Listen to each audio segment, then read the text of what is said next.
Hello everyone, how you persons are? पढ़ाई अच्छे से चल रही है?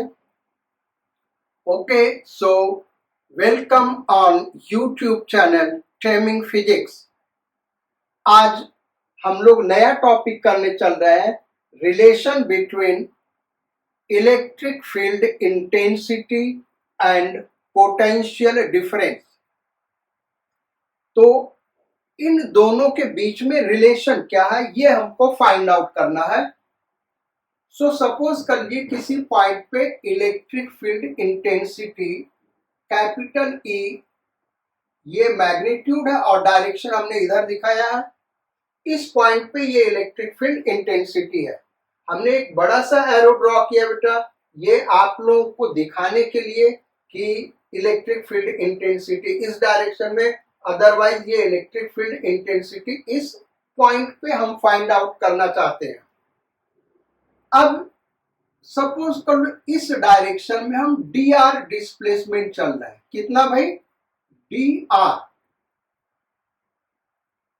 Now d r tends to zero. D r क्या है? बहुत ही स्मॉल डिस्प्लेसमेंट है। इतना स्मॉल है कि अगर electric field intensity non uniform है तब भी हम यहां से यहां तक इसको यूनिफॉर्म लेंगे, इतना छोटा है ये। ई और डी आर के बीच का एंगल थीटा। इस पॉइंट का पोटेंशियल हम V सपोज कर ले। पॉइंट ए का पोटेंशियल V है और पॉइंट B का potential V plus dV। Again हम आपको बताएं कि ये डी आर क्या है। डी आर एक बहुत ही स्मॉल स्ट्रेट सेगमेंट है। इतना स्मॉल है, इतना स्मॉल है कि यहां से यहां तक इलेक्ट्रिक फील्ड यूनिफॉर्म होगा, भले ही ये नॉन यूनिफॉर्म इलेक्ट्रिक फील्ड हो। तो अब अगर ए से बी तक हमको करना क्या? हमको डीवी और ई के बीच में रिलेशन निकालना है। तो इस रिलेशन को निकालने के लिए हम एक फॉर्मूला यूज करने चल रहे हैं बेटा। फॉर्मूला या जनरली कॉन्सेप्ट कह सकते हो। कॉन्सेप्ट क्या है कि change in potential energy d U is equal to negative of work done by conservative force. यानी हम क्या करें, एक पॉइंट चार्ज क्यू ले ले, ए से बी तक लेके जाए। पॉइंट चार्ज क्यू को इन दोनों के बीच में रिलेशन निकालने के लिए हमने क्या किया, एक पॉइंट चार्ज क्यू ले लिया और उस क्यू को हम कहां से कहां तक लेके जा रहे हैं? ए से बी तक लेके जा रहे हैं। तो जो इसका चेंज इन पोटेंशियल एनर्जी होगा, फिजिक्स क्या कहता है कि वो negative of work done by conservative force के इक्वल होगा।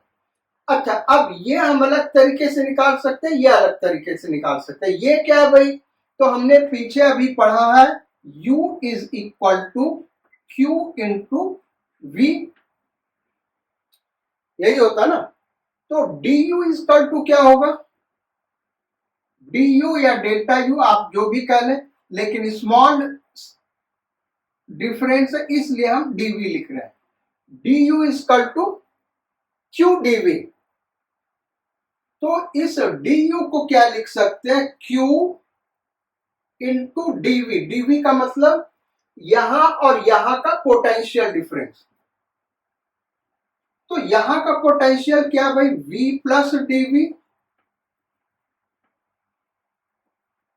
माइनस यहां का पोटेंशियल क्या है बच्चों? v। ये हो गया change in potential energy.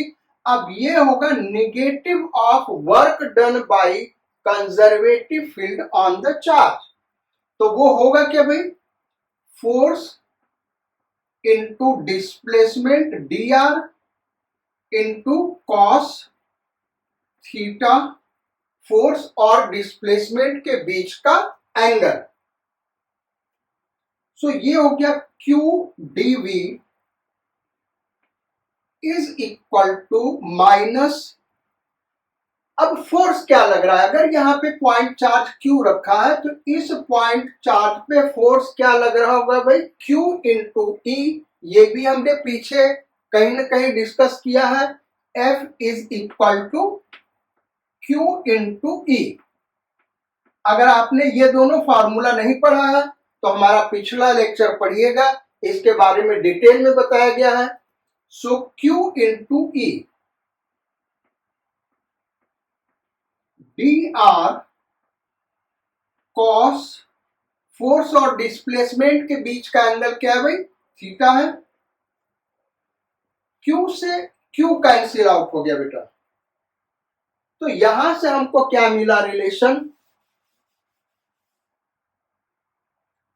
dV is equal to minus E dr cos theta.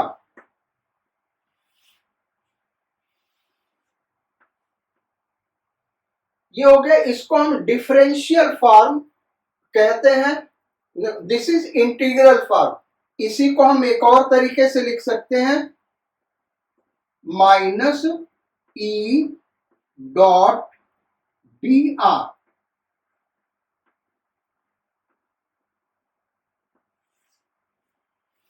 So this is called integral form. इसको हम इंटीग्रेट कर सकते हैं।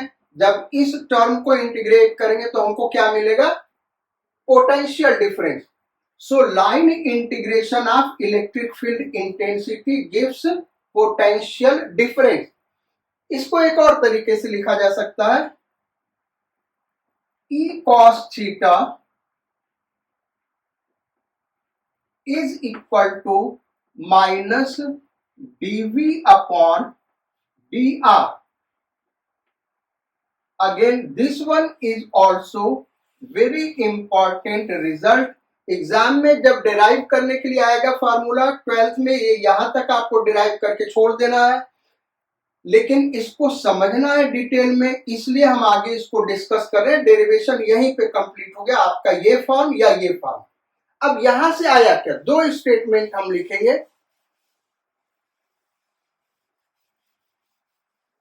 फर्स्ट स्टेटमेंट लिखिए,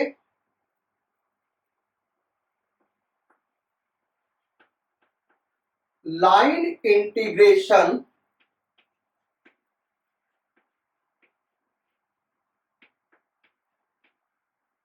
of electric field intensity, line integration of electric field intensity gives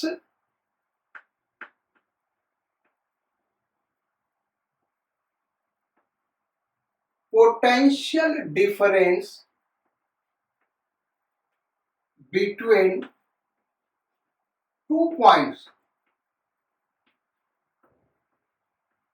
दो point के बीच का potential difference देता है लाइन इंटीग्रेशन, या बेसिकली ऐसे कह सकते हैं कि निगेटिव ऑफ लाइन इंटीग्रेशन। यहां पर आप एक वर्ड बढ़ा लीजिए निगेटिव, क्योंकि फिर वो साइन गड़बड़ हो जाएगा। तो negative of line integration, negative of line integration gives potential difference between 2 points. जहां से जहां तक हम इंटीग्रेट कर रहे हैं उसका पोटेंशियल डिफरेंस देता है। दूसरा, ये जो फॉर्मूला लिखा है इसको हमने क्या कहा, डिफरेंशियल फॉर्म। ये क्या दे रहा है भाई, dV बाई dr को हम पोटेंशियल ग्रेडियंट कहते हैं। जैसे आपने प्रेशर ग्रेडियंट पढ़ा होगा, टेम्परेचर ग्रेडियंट, ये दोनों 11th क्लास में पढ़ाया जाता है, pressure gradient and temperature gradient. Basically 11th में आपने वेलोसिटी ग्रेडियंट भी पढ़ा होगा। तो वैसे ही ये पोटेंशियल ग्रेडियंट है। जनरली ऐसा पढ़ाया जाता है कि negative of potential gradient is equal to electric field intensity. ये थोड़ा सा गड़बड़ है बेटा, इसमें गड़बड़ क्या है, नेगेटिव जो सही है, negative of potential difference is equal to negative of potential gradient is equal to electric component of electric field intensity in that direction. That direction यानी dr के डायरेक्शन में। यहां हम फिर से फिगर बनाते, देखिए क्या हम कहना चाहते हैं। ये dr का डायरेक्शन दिया था हमने और ये E का डायरेक्शन है,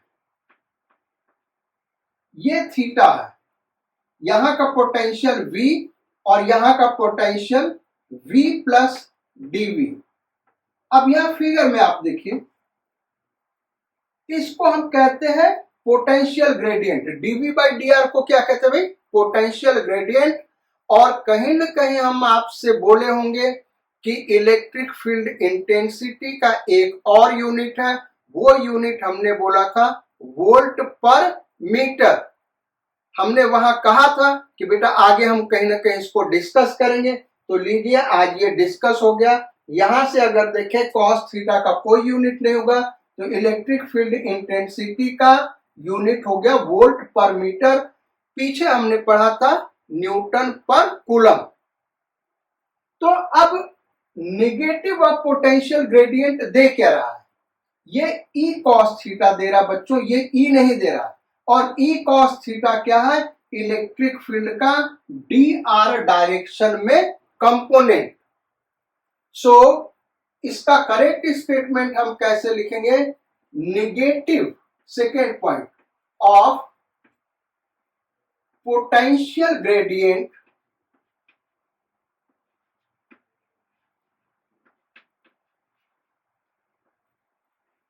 negative of potential gradient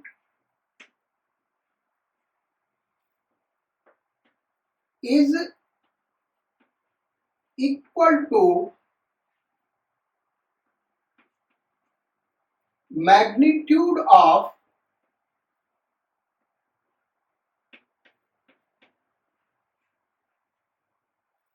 electric field intensity in the direction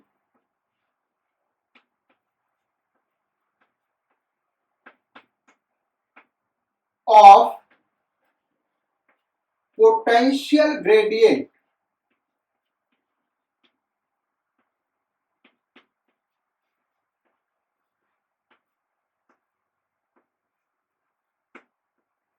यानी नेगेटिव ऑफ पोटेंशियल ग्रेडियंट। बच्चों ध्यान देना, इलेक्ट्रिक फील्ड इंटेंसिटी के मैग्नीट्यूड के इक्वल नहीं होता है, बल्कि उसके एक कंपोनेंट के इक्वल होता है। किस डायरेक्शन में? पोटेंशियल ग्रेडियंट जिस डायरेक्शन में निकाल रहे हैं उसी डायरेक्शन का वो कंपोनेंट होता है। ये जो dV बाई dr है, ये इस डायरेक्शन का इलेक्ट्रिक फील्ड इंटेंसिटी दे रहा है। तो डेफिनेशन पूछता है what is potential gradient. Board में आप लिख दोगे negative of potential gradient is equal to electric field intensity. Number मिल जाएगा, वहां जनरली ऐसे नंबर दे देते हैं, बट यही जो गलत स्टेटमेंट है कंपटीशन में आएगा, वो गलत माना जाएगा। वो इलेक्ट्रिक फील्ड इंटेंसिटी नहीं देगा, बल्कि उस डायरेक्शन का कंपोनेंट देगा इलेक्ट्रिक फील्ड इंटेंसिटी का, ई कॉस थीटा देगा। अब अगर हम पोटेंशियल ग्रेडियंट इसी डायरेक्शन में निकाल लें तो थीटा क्या हो जाएगा? 0 हो जाएगा।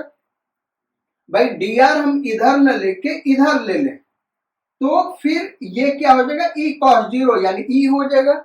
इसका मतलब वो इलेक्ट्रिक फील्ड इंटेंसिटी का पूरा कंपोनेंट देगा। थर्ड स्टेटमेंट पॉइंट आपको लिखना है, वो कॉन्सेप्ट डेवलप करने के लिए थर्ड पॉइंट लिखिए। वो वहां पे दिख रहा है लेकिन जनरली दिमाग जाता नहीं है। ई यानी magnitude of electric field intensity is always greater than और equal to mod of minus dV by dr।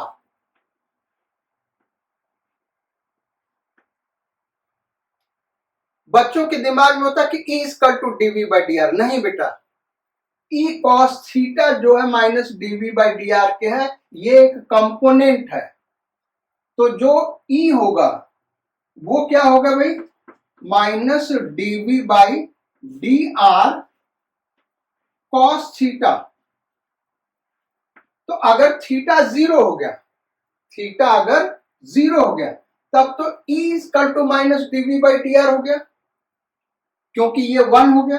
लेकिन अगर जीरो से ज्यादा ये एंगल है तो उस केस में क्या होगा, ये जो E का वैल्यू है ये डीवी बाई डी आर से बड़ा होगा। भाई जैसे हम ले ले 60 डिग्री, तो ये 60 डिग्री ले ले तो ये 1/2 हो गया, 2 इधर चल गया, तो E इसका 2 क्या हो गया, -2 d V by D r. So इसलिए हमेशा ये ध्यान रखिए E ग्रेटर देन और equal to mod of minus DV by D r. अब बोर्ड लेवल और नीट लेवल पे यहां से एक बड़ा अच्छा कॉन्सेप्ट बनता है बेटा, उसी कॉन्सेप्ट पे न्यूमेरिकल्स बनते हैं। तो वो कॉन्सेप्ट क्या है, यहां से हम देखें, इसको ऐसे लिख दें, dv यानी इसका integral form is equal to minus E D R cos theta. First point आप नोट करो, if theta is equal to zero, यानी theta is equal to zero का मतलब क्या हुआ, हम किस डायरेक्शन में डिस्प्लेसमेंट ले रहे हैं भाई, E के डायरेक्शन में। If theta is equal to zero, इसका मतलब क्या हुआ, डिस्प्लेसमेंट हमारा किस डायरेक्शन में है, E के डायरेक्शन में है।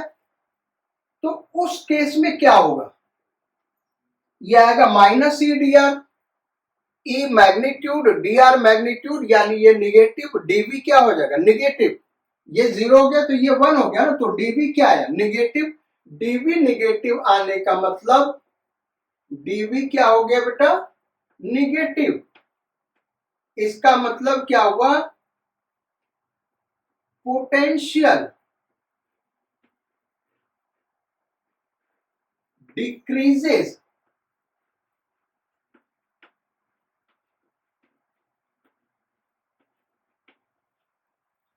in the direction of E।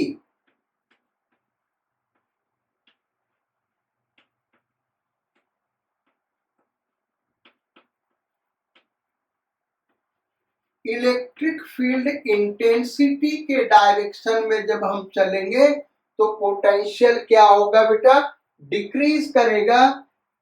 Electric field intensity के डायरेक्शन में चलने का मतलब थीटा क्या हो गया, जीरो हो गया, और जीरो हो गया तो जब हम इस डायरेक्शन में चलेंगे तो डीवी आ गया माइनस ई डी आर, यानी निगेटिव आ गया, यानी फील्ड के डायरेक्शन में पोटेंशियल क्या होगा, डिक्रीज करेगा। Second point, theta is equal to 180 degree, यानी हम ये डी आर इस डायरेक्शन में ले, यानी फील्ड के अपोजिट चले, तो डीवी क्या होगा पॉजिटिव, पोटेंशियल डिफरेंस पॉजिटिव होगा। इसका मीनिंग क्या हुआ, इसका मीनिंग हुआ potential increases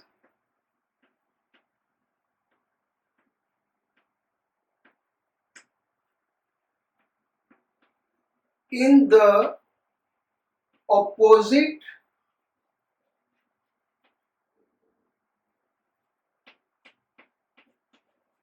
direction of electric field intensity. Electric field intensity के अपोजिट चलेंगे तो पोटेंशियल क्या होगा, इंक्रीज करेगा, इधर पोटेंशियल इंक्रीज होगा, इधर पोटेंशियल डिक्रीज होगा। थर्ड पॉइंट,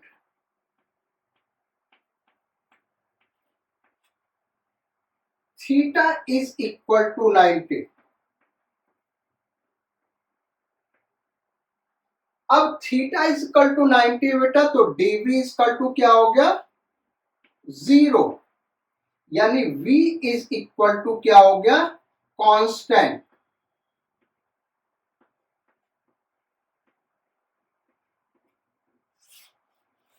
ये बड़ा इंपॉर्टेंट रिजल्ट है भाई। ये जो अभी हमने लिखा है बेटा, ये बहुत ही इंपॉर्टेंट रिजल्ट है और इसको थोड़ा सा और डिटेल में हम डिस्कस करेंगे। अगर इलेक्ट्रिक फील्ड के परपेंडिकुलर डायरेक्शन में चलेंगे, यहां पे हम फील्ड ड्रॉ कर दे रहे हैं इस डायरेक्शन में, या फिर जैसे दिखा था ये इस ई हमने ये डायरेक्शन लिया था, तो ई के डायरेक्शन में चलेंगे तो पोटेंशियल क्या होगा भाई, डिक्रीज करेगा। ई के अपोजिट चलेंगे तो पोटेंशियल क्या होगा, इंक्रीज करेगा। और ई के परपेंडिकुलर चलेंगे तो पोटेंशियल क्या होगा, कांस्टेंट होगा। अब हम इस चीज को ऐसे भी कर सकते हैं, यहां का पोटेंशियल अगर हम सपोज कर ले 100 वोल्ट और यहां का पोटेंशियल हम सपोज कर ले 80 वोल्ट, एक समझाने के लिए हम बता रहे हैं 80 वोल्ट। तो देखो ई के डायरेक्शन में जा रहे तो पोटेंशियल डिक्रीज कर रहा है। इसको हम एक और तरीके से कर सकते हैं, इलेक्ट्रिक फील्ड इंटेंसिटी हमेशा हाई पोटेंशियल से लो पोटेंशियल होता है। इसका मीनिंग ये भी है कि इलेक्ट्रिक फील्ड इंटेंसिटी हमेशा हाई पोटेंशियल से लो पोटेंशियल की तरफ होता है। नोट करना चाहते तो इसको नोट कर लो बेटा, इंपॉर्टेंट पॉइंट है। दूसरा, लो पोटेंशियल से यहां से इलेक्ट्रिक फील्ड के अपोजिट चलेंगे तो इलेक्ट्रिक फील्ड इंटेंसिटी क्या होगा, इंक्रीज करेगा। अगर इसके परपेंडिकुलर चलेंगे, ये थर्ड पॉइंट हमने बताया, तो इस केस में क्या होगा, पोटेंशियल कांस्टेंट होगा। यहां पे जो हमने ड्रॉ किया बेटा एक लाइन है, इसको हम इक्वी पोटेंशियल लाइन कहेंगे। तो कॉपी के ऊपर जो भी हम ड्रॉ करते हैं इक्वी पोटेंशियल लाइन, और अगर हम इस बोर्ड के बाहर ऐसे निकल सकते तो यही इक्वी पोटेंशियल सरफेस बन जाएगा। तो जो नेक्स्ट टॉपिक हम लोग पढ़ेंगे इक्वी पोटेंशियल सरफेस, उसका जन्म यहीं से हुआ है। क्या, इलेक्ट्रिक फील्ड इंटेंसिटी के परपेंडिकुलर डायरेक्शन में, किसी भी डायरेक्शन में हम जाएंगे तो पोटेंशियल कांस्टेंट होगा, और किसी भी डायरेक्शन में इलेक्ट्रिक फील्ड इंटेंसिटी के परपेंडिकुलर चलोगे तो एक सरफेस मिलेगा। उसी को हम क्या कहते हैं, इक्वी पोटेंशियल सरफेस। भाई एक सिंपल सी चीज हम समझा रहे हैं, जैसे ये एक पेन है, ये इलेक्ट्रिक फील्ड इंटेंसिटी का डायरेक्शन है, तो इसके परपेंडिकुलर हम क्या लें, यार इधर कुछ है भी नहीं, एक चौक लेते हैं। ये देखो ये थोड़ा सा बड़ा, इसके परपेंडिकुलर ये है, इसके परपेंडिकुलर ये भी है, इसके परपेंडिकुलर ये भी है, इसके परपेंडिकुलर ये भी है, यानी पूरा का पूरा एक सरफेस इसके परपेंडिकुलर हम ड्रॉ कर सकते हैं। और वो सरफेस हम ऐसे दिखा दे रहे हैं, यही है कि ये भाई एक सरफेस हो गया ई के परपेंडिकुलर। तो इस सरफेस के हर पॉइंट पे क्या होगा, इलेक्ट्रिक फील्ड इंटेंसिटी परपेंडिकुलर इस सरफेस के, तो हर पॉइंट पे इलेक्ट्रिक पोटेंशियल क्या होगा, कांस्टेंट होगा। इस रूल के अकॉर्डिंग, जो अभी हम लोग ये रूल पढ़ रहे हैं कि इलेक्ट्रिक फील्ड इंटेंसिटी के परपेंडिकुलर डायरेक्शन में पोटेंशियल डिफरेंस जीरो होता है, यानी हर जगह पोटेंशियल सेम होता है, पोटेंशियल कांस्टेंट होता है। तो ये जो इक्वी पोटेंशियल सरफेस की बात है ये हम आगे पढ़ेंगे, लेकिन उसके पहले ये जो 3 पॉइंट लिखा है बेटा, ये 3 पॉइंट लिखा है, इस पे नीट में और बोर्ड में क्वेश्चंस बनते हैं, और मेंस एडवांस में तो इससे डायरेक्ट क्वेश्चन नहीं बनेगा, लेकिन इस कॉन्सेप्ट का यूज होता है। तो उस पे पहले हम क्वेश्चन कर लेते हैं, केवल 2 क्वेश्चन करेंगे, उसके बाद नेक्स्ट टॉपिक हम लोग स्टार्ट करेंगे। तो पहला क्वेश्चन हम लिखते हैं, this is x axis, this is Y axis, and electric field intensity is uniform in this region. इस रीजन में इलेक्ट्रिक फील्ड इंटेंसिटी क्या है भाई, यूनिफॉर्म है। कितना है, 200 वोल्ट पर मीटर। अब ये हो गया ओरिजिन, यहां पे हमने पॉइंट लिया है P, इस पॉइंट का कोऑर्डिनेट है 3 मीटर, 5 मीटर। यहां से इधर परपेंडिकुलर ड्रॉ कर दिया, ये पॉइंट है Q, और इधर परपेंडिकुलर ड्रॉ कर दिया, ये पॉइंट है R। फिगर अब ड्रॉ कर लीजिए। इलेक्ट्रिक फील्ड इंटेंसिटी यूनिफॉर्म ये दिया हुआ है। क्वेश्चन ये है, if potential at origin is 500 volt, potential at origin is 500 volt, then find potential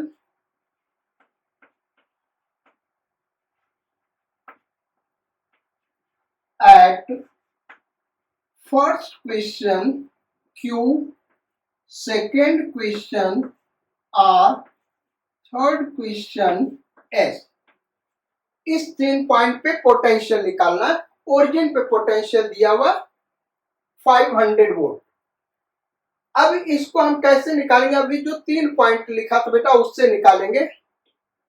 तो क्या कह रहा रूल, हमको पहले क्यू पे निकालना। तो रूल ये कह रहा कि हम जब फील्ड के डायरेक्शन में चलते हैं तो पोटेंशियल डिक्रीज करता है। कितने से डिक्रीज करता है भाई?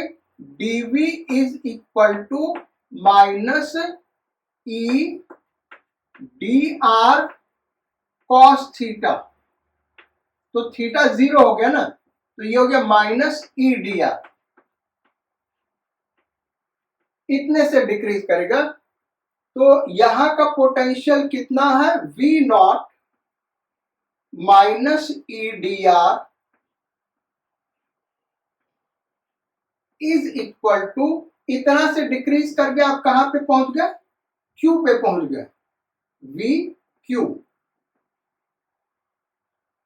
तो यहां का पोटेंशियल क्या है? 500 माइनस E कितना है भाई? 200 वोल्ट पर मीटर, और dr कितना मीटर है? 3 metre, is equal to V Q. तो ये क्या आ गया? माइनस 600, ये minus 100 volt is equal to V Q. Q का पोटेंशियल क्या हो गया? Minus 100 volt. अब ऐसे भी देखो, यहाँ का 500 है और हर मीटर पे तरह की डिक्रीज करेगा फील्ड के डायरेक्शन में। हर मीटर पे कितना डिक्रीज करेगा? 200 वोल्ट। तो यहाँ का 500 है, 3 मीटर चले यानी 600 वोल्ट डिक्रीज कर जाएगा। तो यहाँ का पोटेंशियल आ गया माइनस 100 वोल्ट। सेकेंड क्वेश्चन,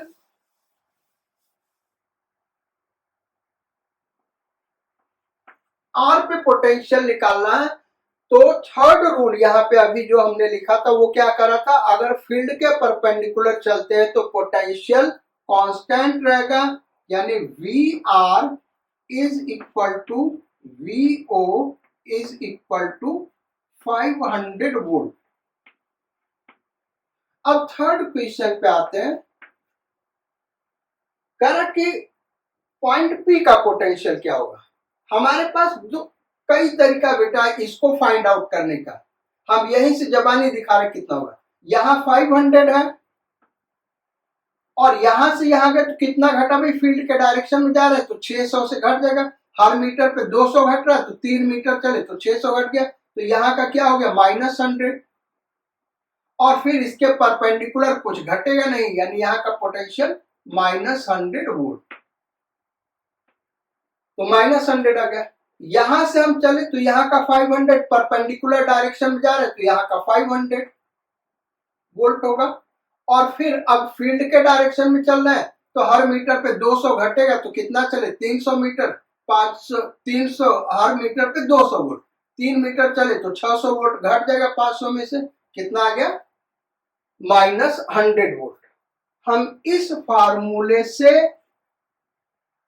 फार्मूले को यूज करके इस रास्ते से भी इस आंसर को निकाल सकते हैं। ये हम इसलिए बता रहे बेटा ताकि तुम कठिन क्वेश्चंस को सॉल्व कर सको। लेकिन ये वाला आसान तरीका, या तो फील्ड के डायरेक्शन में चलो, या तो फील्ड के अपोजिट डायरेक्शन में, या तो फील्ड के परपेंडिकुलर डायरेक्शन में इस तरीके से हम जिस पॉइंट का पोटेंशियल निकालना चलेंगे वैसे यहां से भी निकाल सकते हैं। यहां से हम दिखाते हैं आपको पॉइंट पी का पोटेंशियल। डीवी का मतलब क्या हुआ, डिफरेंस इन पोटेंशियल, हमेशा फाइनल माइनस इनिशियल होता है। तो डीवी का मतलब वीपी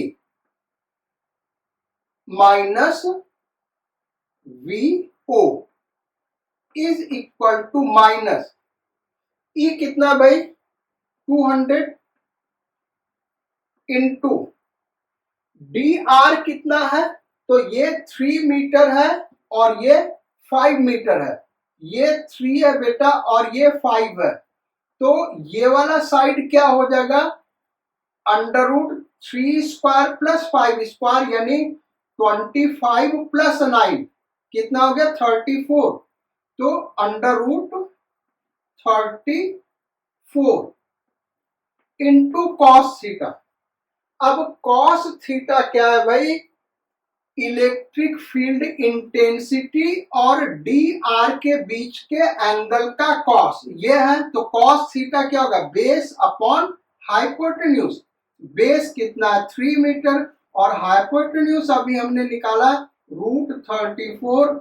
बच्चों यहां से देख लो ये कैंसिल आउट हो गया।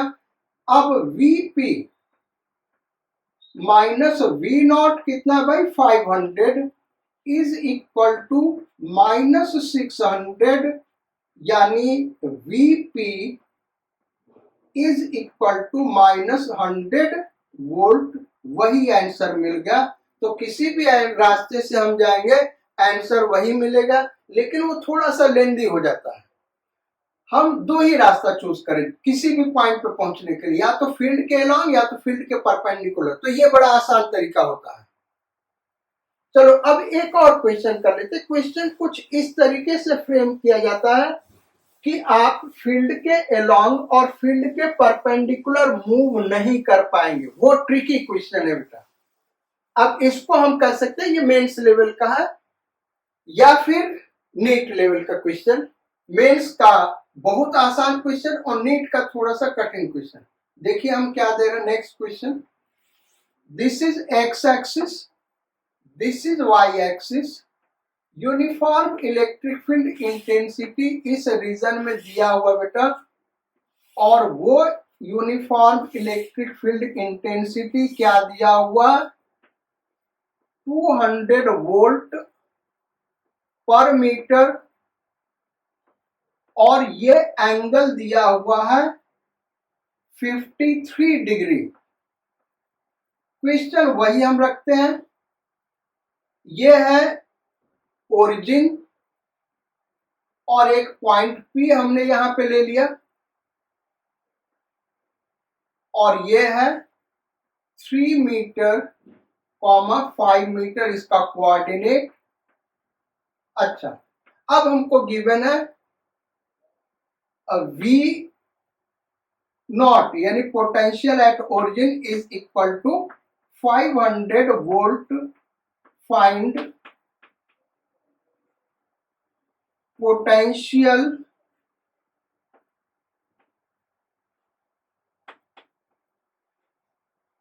Eight P.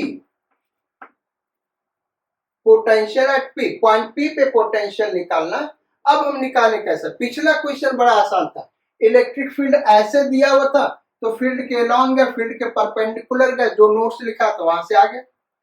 लेकिन यहाँ पे इस पॉइंट पे पहुंचने के लिए अगर हम फील्ड के अलोंग ऐसे, फील्ड के अलोंग ऐसे हम जा रहे हैं तो फील्ड के परपेंडिकुलर कितना डिस्टेंस चला वो निकालना मुश्किल है। भाई ऐसे फील्ड के अलोंग हम चले गए ऐसे, अब फील्ड के परपेंडिकुलर कितना चले पता ही नहीं है। तो अब इस प्रॉब्लम को सॉल्व कैसे किया जाए। प्रॉब्लम का बड़ा आसान तरीका बेटा, वो तरीका ये देखो, एक तुम और काम कर सकते हो। जैसे dv equal to minus E D R cos theta. ये भी थोड़ा कठिन होगा बेटा, इससे आसान ये नहीं होने जा रहा प्रॉब्लम। देखो हम दिखा रहा तुमको, ये ई का डायरेक्शन ये है और डी आर ये है। भाई डी आर यही होगा ना, ये डी आर हो गया। तो अब ये थीटा हमको चाहिए, और ये थीटा बेटा इतना आसान निकालना नहीं है, ये तो 53 डिग्री है पूरा, लेकिन ये कितना एंगल है वो निकालना मुश्किल है, वो अपने से ट्राई करके देखना बहुत ही मुश्किल होगा। हमारा सिंपल सा रूल क्या है कि हम इसको कैसे करेंगे, तो हमारा करने का मेथड ये होगा बेटा कि हम इस इलेक्ट्रिक फील्ड को ही रिजॉल्व कर देंगे। हम क्या करेंगे, इस इलेक्ट्रिक फील्ड को रिजॉल्व कर देंगे। इलेक्ट्रिक फील्ड इंटेंसिटी के दो कंपोनेंट होंगे, एक एक्स कंपोनेंट और दूसरा वाई कंपोनेंट। तो एक्स कंपोनेंट कितना हो जाएगा भाई, यहाँ पे हम दिखा दे रहे हैं, कोई भी इलेक्ट्रिक फील्ड इंटेंसिटी ले लो, तो ये इधर का कंपोनेंट क्या हो गया, ये 53 डिग्री है, तो इधर आ गया 200 cos 53, 200 cos 53। cos 53 कितना होता है भाई, 3/5, 200 इंटू 3/5, ये हो गया 120 वोल्ट पर मीटर। तो इधर का कंपोनेंट हो गया 120 वोल्ट पर मीटर, और वाई कंपोनेंट क्या हो गया, ये हो जाएगा 200 साइन 53, 50 साइन 53 4/5, 200 इंटू 4/5 कितना हो गया भाई 160। सो ये हो गया 160 वोल्ट पर मीटर। अब लो बेटा, अब मजा आ गया। देखो ये वाला कंपोनेंट ऐसे दिखा दें, ये दो फील्ड से मिलके बना है, एक तो इसके पास ये कंपोनेंट है और दूसरा ये कंपोनेंट है। अब ये क्वेश्चन आसान कैसे होने जा रहा है, जो अभी हमने ट्रिक बताया था कि भाई इस पोटेंशियल को हम कैसे निकालेंगे, तो हम क्या करेंगे, या तो फील्ड के एलॉन्ग चले या तो फील्ड के परपेंडिकुलर चले। तो पॉइंट पी पे पहुंचने का रास्ता ये हम दिखा रहे हैं आपको, हम इस रास्ते से जा रहे हैं। तो ये यहां से यहां कितना होगा 3 मीटर, और यहां से यहां 5 मीटर। ओ का पोटेंशियल VO अभी हम लिख रहे हैं। अब इस डायरेक्शन में जब चल रहे बेटा 3 मीटर, तो पोटेंशियल घटेगा। इस डायरेक्शन में जब चल रहा है तो इस वाले फील्ड के एलॉन्ग चल रहा है, इसलिए इसके वजह से पोटेंशियल घटेगा, लेकिन इस वाले कंपोनेंट के परपेंडिकुलर चल रहा है तो इसका पोटेंशियल पे कोई इफेक्ट नहीं होगा। तो कितने से घट गया भाई, 3 इंटू 120, 3 इंटू 120। अब यहां से यहां गए, तो यहां से यहां जाओगे तो अब इस वाले फील्ड के परपेंडिकुलर जा रहे हो, तो इसके वजह से पोटेंशियल पे कोई इफेक्ट नहीं आएगा, लेकिन इस वाले फील्ड के एलॉन्ग जा रहे हो तो पोटेंशियल घटेगा। कितना, 160 इंटू 5 माइनस 160 इंटू 5, कहां पहुंच गए बच्चों, पॉइंट पी पे, VP। ये हो गया 500, देन माइनस ये कितना हो जाएगा 360, देन माइनस ये कितना हो गया 16 5 80, यही हो जाएगा 50 30 80, तो 800 इज इक्वल टू VP। तो VP क्या हो गया बेटा, -660 वोल्ट। किसी को भी अगर इससे आसान तरीका होगा बेटा जरूर हमको बताना, हम आगे से वही मेथड डिस्कस करेंगे। वैसे हमारे हिसाब से इससे आसान तरीका कोई समझ में नहीं आता है, क्योंकि जो दूसरा अभी हमने बताया था कि ये वाला डी आर और ये वाला ई, ये एंगल निकालना बहुत कठिन है, क्योंकि वो cos a माइनस बी का फॉर्म आएगा, इतना आसान नहीं है। आ तो जाएगा, हम वो कर लेंगे, तुम भी कर सकते हो, लेकिन कैलकुलेशन लेंदी होगा। चलो भाई, तो अब आगे बढ़ते हैं। चलो भाई, तो अब इक्विपोटेंशियल सरफेस क्या है बेटा, उसके बारे में पढ़ना है। जैसा अभी कुछ देर पहले हमने पढ़ाया था, तो उसमें जो फॉर्मूला डिराइव किया था, dv is equal to minus E D R cos theta. हमने क्या कहा था भाई, अगर थीटा 90 डिग्री होगा, यानी इलेक्ट्रिक फील्ड के परपेंडिकुलर डायरेक्शन में हम मूव करेंगे, तो पोटेंशियल कांस्टेंट होगा। अब ऐसे सरफेस को जिसपे पोटेंशियल कांस्टेंट होता है, उसको हम इक्विपोटेंशियल सरफेस कहते हैं, या फिर ऐसे लाइन को जिसपे पोटेंशियल कांस्टेंट होता है, उसको इक्विपोटेंशियल लाइन कहते हैं। तो पहले आप डेफिनेशंस वगैरह नोट कर लें, ये फिगर वगैरह ड्रॉ कर लें, इस पिक को रोक सकते हैं और यहां से सारा चीज नोट कर सकते हैं, फिर हम अब इनको एक्सप्लेन करते हैं। So what is equipotential surface? Equipotential surface is defined as the surface at each point of which potential remains constant. Equipotential surface के कुछ प्रॉपर्टीज है बेटा, ये भी इंपॉर्टेंट है कॉन्सेप्ट्स के लिए, ये प्रॉपर्टीज हमको जानना चाहिए। फर्स्ट प्रॉपर्टी क्या दिया है भाई, electric field lines are perpendicular to equipotential surface. जो इलेक्ट्रिक फील्ड लाइंस होगा वो इक्विपोटेंशियल सरफेस के हमेशा परपेंडिकुलर होगा। यहां पे हमने इक्विपोटेंशियल सरफेस ड्रॉ किया है आइसोलेटेड पॉजिटिव चार्ज के लिए, आइसोलेटेड नेगेटिव चार्ज के लिए, to positive charge, to negative charge, uniform electric field और इलेक्ट्रिक डाइपोल के लिए। एक एक प्रॉपर्टी हम यहाँ पे डिस्कस करते हैं। तो फर्स्ट प्रॉपर्टी कह रहा है electric field lines are perpendicular to equipotential surface. अगर यहाँ पे हम देखें तो ये जो ग्रीन लाइन का, ब्लू लाइन का, या ब्लू लाइन का जो हमने ये सब सर्कल्स ड्रॉ किया है, वो क्या है, इक्विपोटेंशियल लाइंस। ऐसा दिख रहा है बेटा इक्विपोटेंशियल लाइन, लेकिन इसको हम इस लाइन के अबाउट रोटेट करा दे तो ये स्फेरिकल शेप, 3D शेप ले लेगा, यही हो जाएगा इक्विपोटेंशियल सरफेस। और ये व्हाइट लाइन से हमने ड्रॉ किया इलेक्ट्रिक फील्ड लाइंस। आप फिगर में देख सकते हैं electric field lines equipotential surface के परपेंडिकुलर है, वो यहाँ पे भी आपको परपेंडिकुलर मिलेगा। हर फिगर में आप देखेंगे जो इलेक्ट्रिक फील्ड लाइंस है वो इक्विपोटेंशियल सरफेस के हर जगह क्या है, परपेंडिकुलर है। दूसरा property, no two equipotential surface can cross each other.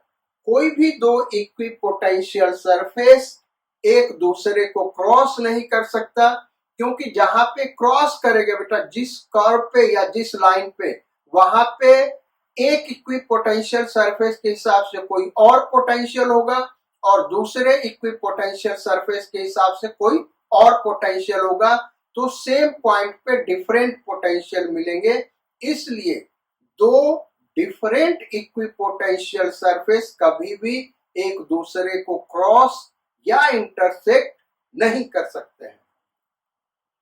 Then third property, जो इलेक्ट्रिक फील्ड लाइंस होता है बेटा, वो हमेशा high voltage to low voltage होगा, यानी हाई इक्विपोटेंशियल सरफेस से लो इक्विपोटेंशियल सरफेस की तरफ होगा, from high potential to low potential. जैसे यहां पे हम देखें पॉजिटिव चार्ज है, पॉजिटिव चार्ज के नियर पोटेंशियल ज्यादा होगा, जैसे जैसे दूर जाएंगे पोटेंशियल कम होगा। तो इसका पोटेंशियल V1 इस इक्विपोटेंशियल सरफेस का V2 इस इक्विपोटेंशियल सरफेस का V3। V1 is greater than V2 is greater than V3। अगर इक्विपोटेंशियल सरफेस ये इलेक्ट्रिक फील्ड लाइन को हम देखें तो हाई इक्विपोटेंशियल सरफेस से लो इक्विपोटेंशियल सरफेस की तरफ जा रहा है। नेगेटिव चार्ज का इक्विपोटेंशियल सरफेस देखें तो ये नेगेटिव पोटेंशियल होगा, इसलिए V1 सबसे कम होगा। भाई यहाँ मैग्नीट्यूड ज्यादा होगा लेकिन ये नेगेटिव है ना, तो V1 सबसे कम होगा, V2 उससे ज्यादा, V3 इससे ज्यादा। इंफिनिटी पे चले जाएंगे तो जीरो हो जाएगा, वो मैक्सिमम हो गया। तो हम एक एग्जांपल दे रहे हैं, जैसे इसका -10 है, इसका -20, इसका -30, तो ये ज्यादा होगा पोटेंशियल इस वाले से और ये ज्यादा होगा पोटेंशियल इस वाले से। V3 greater than V2 greater then V1। यहाँ पे भी आप देख ले तो जो इलेक्ट्रिक फील्ड लाइंस है वो हाई पोटेंशियल से लो पोटेंशियल की तरफ जा रहा है। वही चीज आपको इस फिगर में भी मिलेगा, इस फिगर में भी मिलेगा। यहाँ पे हमने थोड़ा सा एक्सप्लेन किया, जैसे यहाँ पे देखिए इस इक्विपोटेंशियल सरफेस का पोटेंशियल V1 है, इसका V2, इसका V3।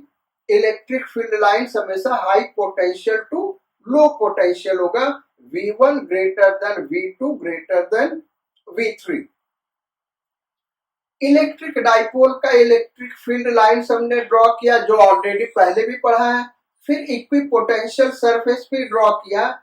ये इक्विपोटेंशियल सरफेस बेटा इंपॉर्टेंट है, अगर दो पॉजिटिव चार्ज है या दो नेगेटिव चार्ज है उसका इक्विपोटेंशियल सरफेस यहाँ ड्रॉ किया है और इलेक्ट्रिक डाइपोल का इक्विपोटेंशियल सरफेस यहाँ पे ड्रॉ किया हुआ है। सारी प्रॉपर्टीज यहाँ पे जो लिखा है वो फिगर में देखेंगे, वो फॉलो करना होगा। अब यहाँ पे देखें, ये वाला भी एक इक्विपोटेंशियल सरफेस है इलेक्ट्रिक डाइपोल का, जो एक प्लेन सरफेस होगा, यानी इसके परपेंडिकुलर। इसके परपेंडिकुलर हम कैसे दिखा सकते हैं, जैसे एक अभी हम शीट ले रहे हैं, ये इस तरीके का ऐसा है बेटा, ये दिस इज इक्विपोटेंशियल सरफेस, ऐसे होगा इक्विपोटेंशियल सरफेस इक्वेटोरियल लाइन से पास करता हुआ। तो यहाँ पे पोटेंशियल क्या होगा भाई डाइपोल पे, जीरो, ये हम जानते हैं, पीछे पढ़ भी चुके। यहाँ पोटेंशियल जीरो और इधर इंफिनिटी पे पोटेंशियल जीरो होगा। यानी अगर हम इक्विपोटेंशियल सरफेस 15-20 ड्रॉ करना चाहते हैं, सपोज करिए 20 हम 20 ड्रॉ करना चाहते हैं, तो नेगेटिव चार्ज के यहां से लेकर यहां तक 20 इक्विपोटेंशियल सरफेस ड्रॉ करने होंगे और इधर ये 20 कहां तक जाएगा, इंफिनिटी तक जाएगा, क्योंकि पोटेंशियल कहां पे होगा भाई, जीरो, इंफिनिटी पे होगा। इसलिए इस साइड में इक्विपोटेंशियल सरफेस क्लोजली स्पेस्ड होंगे और इस साइड में इक्विपोटेंशियल सरफेस के बीच का डिस्टेंस इंक्रीज कर जाएगा, ये इसमें दिख रहा होगा। जबकि इसके ठीक उलट यहां पे होगा, अगर दोनों पॉजिटिव चार्ज है या दोनों नेगेटिव चार्ज है। तो देखिए इस केस में क्या हो रहा है, ये हम चार्ज Q ले लें, ये चार्ज Q ले लें, तो ये जो मिड पॉइंट है ये हम सपोज कर ले डिस्टेंस ये वाला L है, ये वाला डिस्टेंस क्या भाई L है और ये वाला भी L है। तो इस मिड पॉइंट पे पोटेंशियल क्या होगा, इसके वजह से KQ/N और इसके वजह से KQ/N, यानी 2KQ/N। मिड पॉइंट पे यही पोटेंशियल होगा ना, इसके वजह से KQ/N, इसके वजह से KQ/N, 2KQ/N। अच्छा, अब इस साइड में हम चले जाएं, अगर इस साइड में हम जाएं तो केवल हम इसी का पोटेंशियल कंसीडर करें तो कहां पे ये पोटेंशियल होगा, KQ/R। R कितना होना चाहिए, L/2, तब ये पोटेंशियल हो जाएगा। वैसे कुछ न कुछ पोटेंशियल इसके वजह से भी होगा। तो एक रफ आइडिया ये हम कह सकते हैं कि यहाँ पे पोटेंशियल L डिस्टेंस पे जितना होगा, करीब करीब L/2 डिस्टेंस पे इस साइड में भी वही पोटेंशियल होगा। इसका मतलब यहां से यहां L डिस्टेंस में जितने इक्विपोटेंशियल सरफेस होंगे उतने ही L/2 डिस्टेंस में इक्विपोटेंशियल सरफेस इधर होंगे। इसका मतलब क्या हुआ, यहां से यहां तक अगर हम 10 इक्विपोटेंशियल सरफेस ड्रॉ कर रहे हैं तो 10 L डिस्टेंस में आएगा, 10 L/2 डिस्टेंस में आएगा, यानी यहां इक्विपोटेंशियल सरफेस ज्यादा नजदीक होंगे और यहां ज्यादा दूर होंगे, जो इसका ठीक उल्टा है। तो ये इक्विपोटेंशियल सरफेस वगैरह ये फिगर इंपॉर्टेंट बेटा, स्पेशली बोर्ड के लिए ये इंपॉर्टेंट है, नीट के लिए ये सारे इंपॉर्टेंट है। मेंस और एडवांस्ड में अभी तक ऐसा क्वेश्चन पूछा नहीं गया है। हाँ, लेकिन जहां पे मोर देन वन करेक्ट है ऐसे प्रॉब्लम्स डाले जा सकते हैं। More than one correct option में ग्राफ का भी दे देगा। तो इंपॉर्टेंट चीजें, ये फिगर आपको याद होनी चाहिए। ये प्रॉपर्टीज हो गई, इन्हीं के बेस पे न्यूमेरिकल्स भी, इन प्रॉपर्टीज के ऊपर न्यूमेरिकल्स भी आते हैं। तो आज हम ये लेक्चर यहीं खत्म करते हैं। नेक्स्ट टर्न फिर मिलेंगे, वहां पे इलेक्ट्रिक फील्ड इंटेंसिटी और पोटेंशियल डिफरेंस का जो रिलेशन है, यानी पोटेंशियल ग्रेडियंट, दो फार्मूला हमने डिस्कस किया था। एक integral form dv equal to minus E dot D R, और दूसरा differential function, differential form discuss किया था, E cos theta equal to minus DV by D R. इस दोनों फार्मूले को हम डिटेल में डिस्कस करेंगे। ये बहुत ही इंपॉर्टेंट है, किसी भी बुक में इसको डिटेल में डिस्कस नहीं किया गया है, लेकिन कंपटीशन पॉइंट ऑफ व्यू से ये दोनों टॉपिक बहुत इंपॉर्टेंट है। पूरा का पूरा नेक्स्ट एक लेक्चर इसी पे हम देंगे, इस दोनों फार्मूले पे, उसके डिफरेंट फॉर्म और उस पे न्यूमेरिकल्स कैसे बनते हैं। So see you again in next class. Till then, do hard labor, be blessed, be happy, and keep concentrated on studies. Bye bye, sayonara, Godspeed.